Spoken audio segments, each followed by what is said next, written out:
श्री शिवाय नमस्तुभ्यम दोस्तों, हर हर महादेव, ओम नमः शिवाय, जय महाकाल। हम सबको पता है कि 7 दिसंबर को मार्गशीर्ष की षष्ठी तिथि है और इस दिन आप भगवान भोलेनाथ जी के कोई भी उपाय को कर सकते हैं। और यह दिन बहुत ही प्यारा सा दिन है और 7 दिसंबर के दिन शनिवार पड़ रहा है, तो शनिवार के दिन आप भगवान शनिदेव जी को भी प्रसन्न कर सकते हो इस उपाय को करके, है ना। तो दोस्तों, गुरु जी ने अपनी अभी की ही कथा में गोल बत्ती और लंबी बत्ती को एक ही दीपक में लगाने का बहुत ही प्यारा सा उपाय बताया है। और इस उपाय के लिए सबसे अच्छी बात यह है कि इस उपाय को आप लोग अपने घर के अंदर ही कर सकते हो। आपको इस उपाय को करने के लिए बाहर के मंदिरों में जाने की आवश्यकता नहीं है। बहुत ही सरल सा और बहुत ही प्यारा सा उपाय है।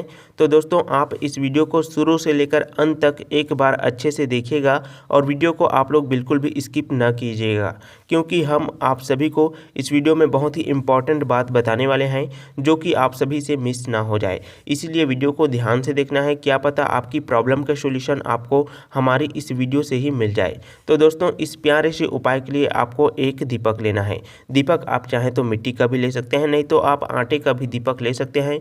यदि आपके घर में मिट्टी का पुराना दीपक है तो आप उसे भी अच्छी तरह से साफ करने के बाद उसका भी उपयोग कर सकते हैं। लेकिन इस उपाय को आप लोग अपने घर पर तभी कर सकते हैं जब आपके घर में नंदी बाबा जी का कोई मूर्ति विराजमान हो, है ना। यदि आपके घर में नंदी बाबा नहीं है तो आप इस उपाय को भगवान भोलेनाथ जी के मंदिर में जाकर कर सकते हैं। तो दोस्तों, इस उपाय में आपको दीपक के अंदर में एक गोल बत्ती लगाना है और एक लंबी बत्ती लगाना है। तो सबसे पहले आपको एक गोल बत्ती दीपक में लगा लेना है, उसके बाद एक लंबी बत्ती बना लेना है और उसको भी आपको दीपक में लगा देना है। और दीपक के अंदर आपको देसी गाय के घी का ही उपयोग करना है। अब जैसे ही आपका दीपक तैयार हो जाता है, उसके बाद में उस दीपक को लेकर आपको चले जाना है भगवान भोलेनाथ जी के शिवलिंग के पास में, और शिवलिंग के पास उत्तर दिशा की ओर मुख करके आपको बैठ जाना है। सबसे पहले आपको दीपक को प्रज्वलित कर लेना है। और दोस्तों, आपको दीपक को 2 जगह से प्रज्वलित करना है। सबसे पहले आपको गोल बत्ती को प्रज्वलित करना है और उसके बाद में लंबी बत्ती को प्रज्वलित करना है। उसके बाद में आपको उस दीपक से भगवान भोलेनाथ जी के शिवलिंग को आरती दिखा देना है। दीपक से प्रणाम कर लेना है। उसके बाद में शिवलिंग के पास में ही नंदी जी का स्थान है ना। तो आपको नंदी जी को भी आरती दिखा देना है और उनको प्रणाम कर लेना है। अब दोस्तों, आपको उस दीपक को भगवान भोलेनाथ जी और नंदी बाबा के बीच की जो दूरी होगी, उस दूरी के बिल्कुल बीचों बीच में आपको उस दीपक को आसन लगा देना है। दोस्तों, जो भी व्यक्ति इस उपाय को 7 दिसंबर शनिवार षष्ठी तिथि के दिन कर लेता है, उनके घर में कभी भी धन धान्य की कमी नहीं होती है। और जिस कामना के लिए वहाँ जिस इच्छा पूर्ति के लिए इस उपाय को करता है, उसकी इच्छा पूरी जरूर होती है। अब दोस्तों, अगर आपके घर में कुछ ऐसा समस्या आ जाता है जिसके कारण आप दीपक को भगवान भोलेनाथ जी और नंदी बाबा के बीच में नहीं रख सकते हैं, तो आप चाहें तो उस दीपक को नंदी बाबा के बिल्कुल पास में भी रख सकते हैं, नहीं तो आप उस दीपक को भगवान भोलेनाथ जी के शिवलिंग के पास में भी रख सकते हैं। तो दोस्तों, इस उपाय को आप लोग शनिवार के दिन जरूर से कीजिएगा, क्योंकि बहुत ही सरल और आसान सा उपाय है। इस उपाय को करके आप लोग भोले बाबा को बहुत ही जल्दी से प्रसन्न कर सकते हैं। तो अब दोस्तों, हम बढ़ते हैं अपने अगले उपाय की तरफ, जिसे आपको चावल के दाने से ही करना है। और इस उपाय के लिए आपको कहीं भी जाने की आवश्यकता नहीं है। इस उपाय को भी आप लोग अपने घर पर ही कर सकते हैं। और दोस्तों, यहाँ जो दूसरा उपाय है, यह आपकी इच्छाओं को जल्दी से जल्दी पूरा करने का काम करता है।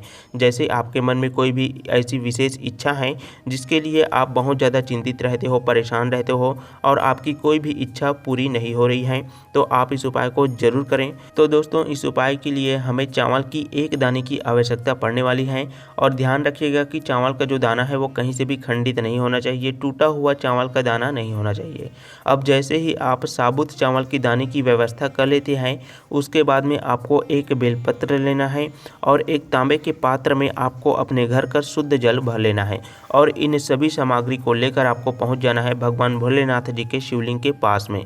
अब दोस्तों, इस उपाय को करने की विधि के बारे में आप सभी को बहुत अच्छे तरीके से बता रहा हूँ। बहुत ही ध्यान से हमारी बातों को सुनिएगा और वीडियो को आप लोग बिल्कुल भी स्किप ना कीजिएगा। दोस्तों, जब भी भगवान भोलेनाथ जी के शिवलिंग में चावल अर्पित किए जाते हैं, तो वहाँ खासकर माता अशोक सुंदरी की जगह में ही चावल का दाना भोले बाबा जी को अर्पित किए जाते हैं, क्योंकि माता अशोक सुंदरी भगवान भोलेनाथ जी की सबसे छोटी बेटी हैं। और घर की जो माताएं होती हैं, घर की जो बेटी होती हैं, वह लक्ष्मी का स्वरूप होती हैं। तो भगवान भोलेनाथ भी माता अशोक सुंदरी की बातों को बहुत ही जल्दी से सुनते हैं और उनकी इच्छाओं को पूरा करते हैं, है ना। तो इसीलिए इस उपाय में आपको चावल के दाने को शिवलिंग में माता अशोक सुंदरी जी के स्थान में श्री शिवाय नमस्तुभ्यम मंत्र का स्मरण करते हुए समर्पित कर देना है। और उसके बाद में आपको अपनी इच्छाओं को, आपकी जो भी मनोकामना है, भगवान भोलेनाथ जी से प्रार्थना जरूर कर लेना। अब आप जैसे ही चावल के दाने को अर्पित कर देते हैं, उसके बाद में आपको बेलपत्र को शिवलिंग में सबसे पहले आपको श्री गणेश जी के स्थान में स्पर्श कराना है। उसके बाद में आपको कार्तिकेय जी के स्थान में स्पर्श कराना है।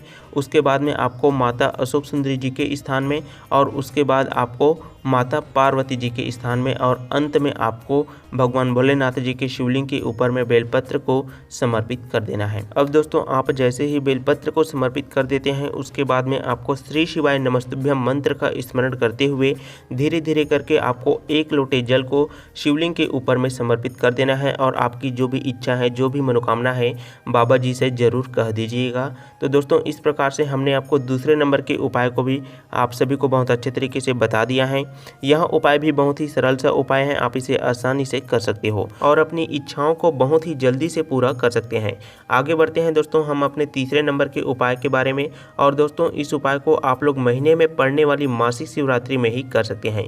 यदि आप इस महीने की मासिक शिवरात्रि में इस उपाय को नहीं किए हैं, तो आने वाले मासिक शिवरात्रि में इस उपाय को कर सकते हैं और इस उपाय का लाभ भी प्राप्त कर सकते हैं। इस उपाय के लिए आपको 7 मुखी रुद्राक्ष की आवश्यकता पड़ने वाली है। अब दोस्तों बात करते हैं इस उपाय को कौन से व्यक्ति कर सकते हैं, कौन सी इच्छा के लिए आप लोग इस उपाय को कर सकते हैं। तो आज के समय में लोग बहुत ज़्यादा परेशान रहते हैं अपने भाग दौड़ भरी ज़िंदगी को लेकर, और उनके जीवन में कई प्रकार की टेंशन होती है, जिसके कारण उनका जो दिमाग है वो शांत नहीं रहता है। वहाँ लोग बाहर की चिंता को अपने घर के अंदर लाकर घर के लोगों को मतलब बहुत ज़्यादा परेशान करता है, उनका भी दिमाग ख़राब कर देता है।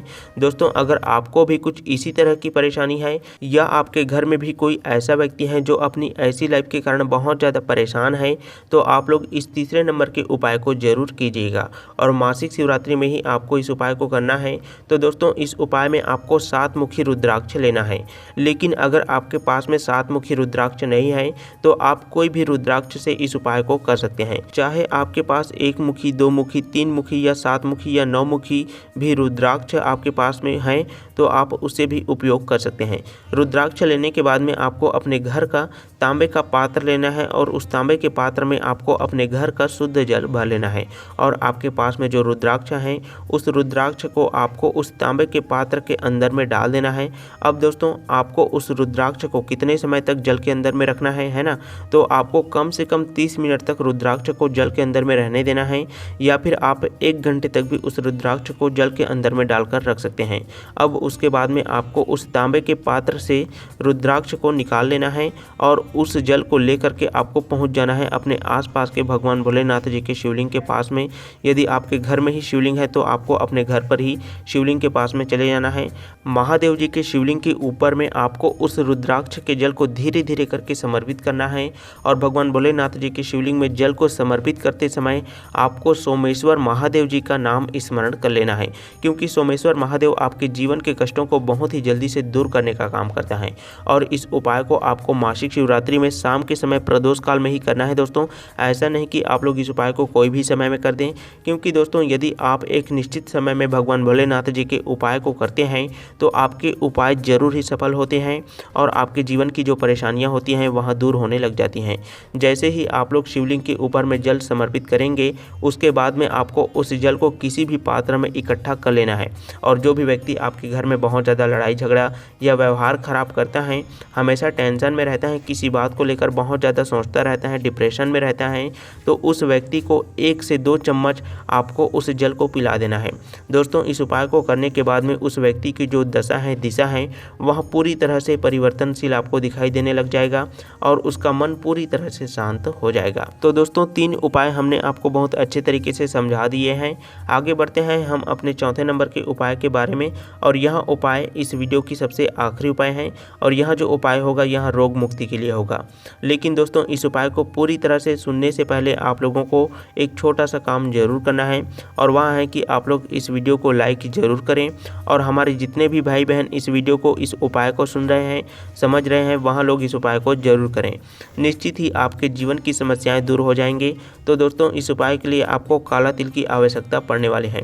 दोस्तों जब भी काले तिल का उपाय किया जाता है, तो खासकर बीमारी को दूर करने के लिए ही काले तिल का उपयोग किया जाता है। दोस्तों इस उपाय के लिए आपको एक चुटकी काला तिल लेना है और काले तिल के साथ सबसे ज़्यादा मुख्य रूप से जो ज़रूरी होता है 2 समी के पत्ते। तो इस उपाय के लिए आपको 2 समी के पत्ते लेना है। फिर उसके बाद में आपको एक तांबे का पात्र लेना है और उसके अंदर में आपको अपने घर का शुद्ध जल भर लेना है और जल के अंदर आपको थोड़ा सा गंगा जल भी डाल देना है। अब दोस्तों इस उपाय की सभी सामग्री को आपको एक जगह व्यवस्थित करके रख लेना है और शाम के समय में आप लोगों को इस उपाय को करना है ना। 7 दिसंबर के दिन ही आपको इस उपाय को करना है। तो शाम के समय में आपको अपने उपाय की सभी सामग्री को लेकर भगवान भोलेनाथ जी के शिवलिंग के पास में पहुंच जाना है और साथ में आपको एक चुटकी लाल चंदन भी अपने पास में रख लेना है, क्योंकि भगवान भोलेनाथ जी को लाल चंदन बहुत ही ज़्यादा प्रिय होता है। तो दोस्तों जैसे ही आप शिवलिंग के पास में पहुंच जाते हैं तो सबसे पहले आपको लाल चंदन का लेपन भगवान भोलेनाथ जी के शिवलिंग में श्री शिवाय नमस्तुभ्यम मंत्र का स्मरण करते हुए कर देना है। लाल चंदन का लेपन करने के बाद में आपके पास में जो 2 समी का पत्ता है, जो भी व्यक्ति आपके घर में बीमार है तो पहले समी का पत्ता जिस जगह से शिवलिंग के जलाधारी से जल नीचे गिरता है उस जगह पर आपको एक समी के पत्ते को रोगी व्यक्ति का स्मरण करके अर्पित कर देना है और श्री शिवाय नमस्तुभ्यम मंत्र का स्मरण कर लेना है।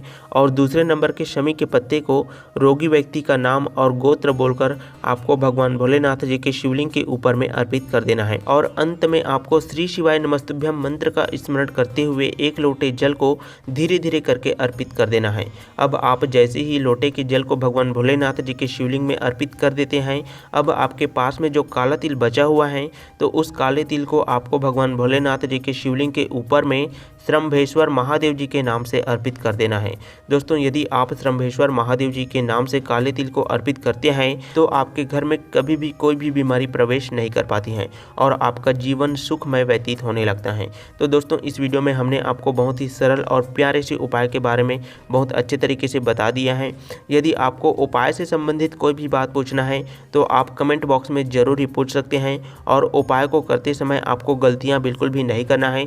तो दोस्तों आप सभी को श्री शिवाय नमस्तुभ्यम। हर हर महादेव। भगवान भोलेनाथ आप सभी की इच्छाओं को पूरा जरूर करें।